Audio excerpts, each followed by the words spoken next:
Hey, look, somebody asked me a question. I better answer it. Hey, it's Aaron from AaronOnAutos.com and answering some more questions. This is question number 2 for today. This question is about awards. Mark wants to know about automotive awards. Specifically, what he asks is, I'm looking over there because that's where my notes are. What are those awards in the car commercials? Are they similar to movie awards?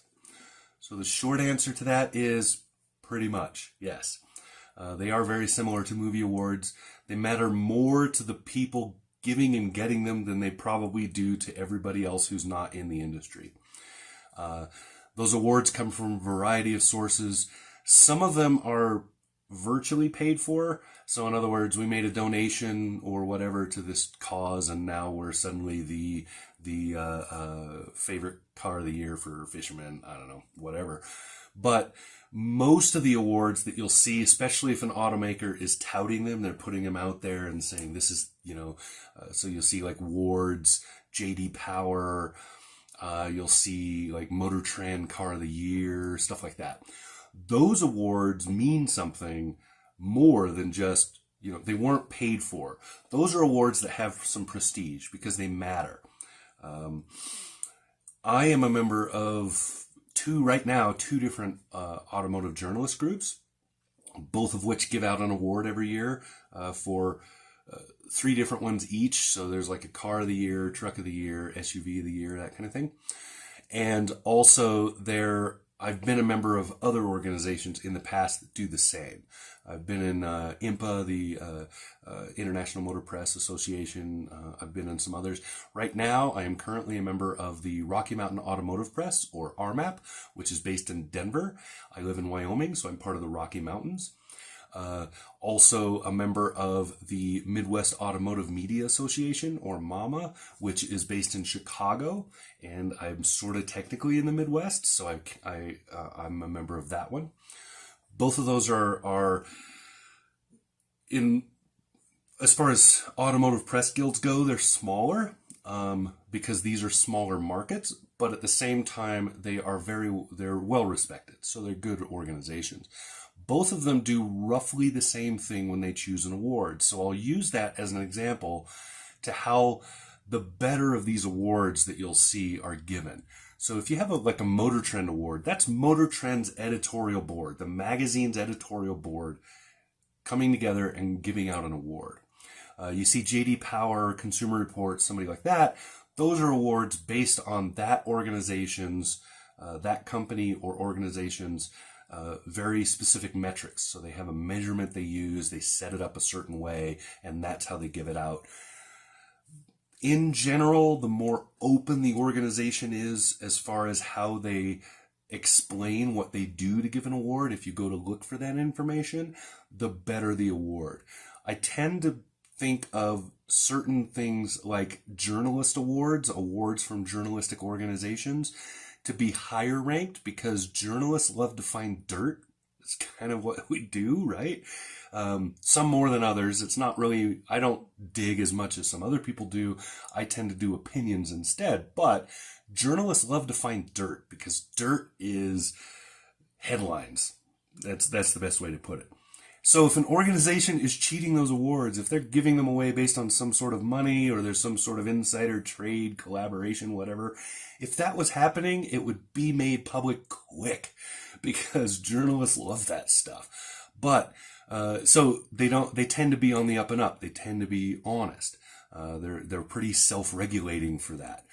On the flip side of that, when you have a group, it doesn't matter who they are. I used some examples.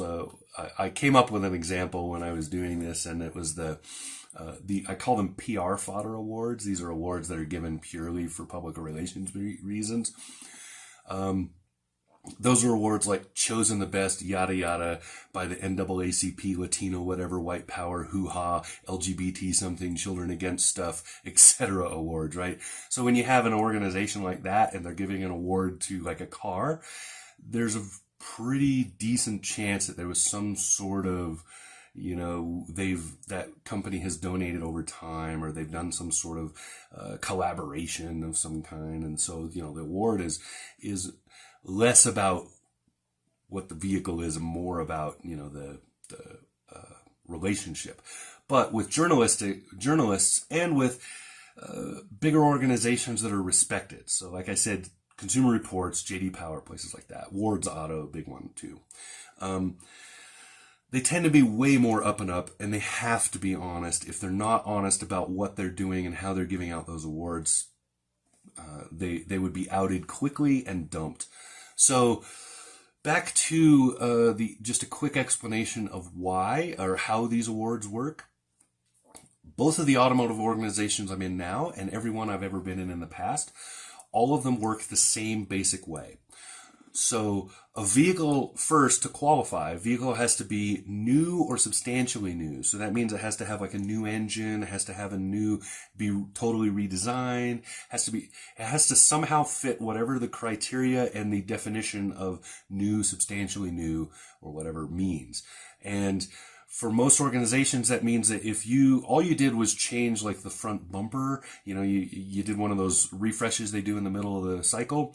If you remember, I did a video, I explained the 6 to 8 year cycle that Automotive goes through. I'll link that video down below, so if you need to see that. In the middle of that cycle, they do what's called a refresh, and it's called a mid-cycle refresh in the business. But the refresh is just usually small changes, cosmetic changes, maybe some technology upgrades on the infotainment, things like that. Otherwise, the vehicle's basically unchanged. Most of the time, that does not qualify as being new enough to be considered for an award. If that refresh includes something major, though, so a new engine, different powertrain, something like that, then yes, it would probably qualify. It just depends on the organization's definition. From there, it also has to be available to the journalists who will be voting for it. So these organizations have members like me, and those members vote. So we're the ones who make the decision. It's us, the journalists and these journalistic organizations. It's the journalists making that vote. And so the journalists have to have access to the vehicle. So either we've had it at a whatever our big event is for the year. So like Rocky Mountain Automotive Press does the Rocky Mountain Driving Experience. Mama does the spring rally and a fall rally, and both of them do auto shows, but those don't usually involve driving. Auto shows are usually where these awards are given out, honest, to say it. But then you have other organizations that are maybe smaller, but are still using journalists, contributing or otherwise, that have had access to the cars. A friend of mine, Randy Stern, Victory and Resetta, he does that. So that outlet, that magazine, gives out automotive awards in the same way. So the journalists have to have access to it. Some of us get press loans. So I get a vehicle from manufacturers. Manufacturers directly are bringing me vehicles because they want me to experience them so that I will talk about them. They get the payoff of I've talked about them, even if it's not always good. I've talked about them, and I get the chance to be in the vehicle, to experience it as an everyday drive, something like that. To use it like you normally would.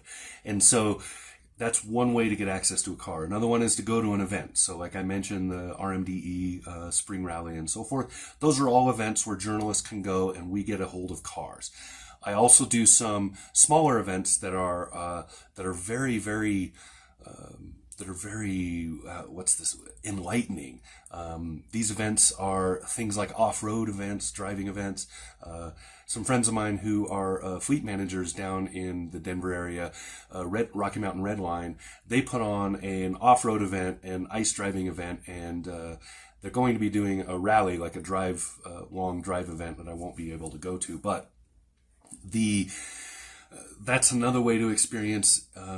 My friend Phil over at Ganaxon, he puts on the Trail Trek Tours. Same thing. That's an event where a handful of journalists get to experience one-on-one with cars.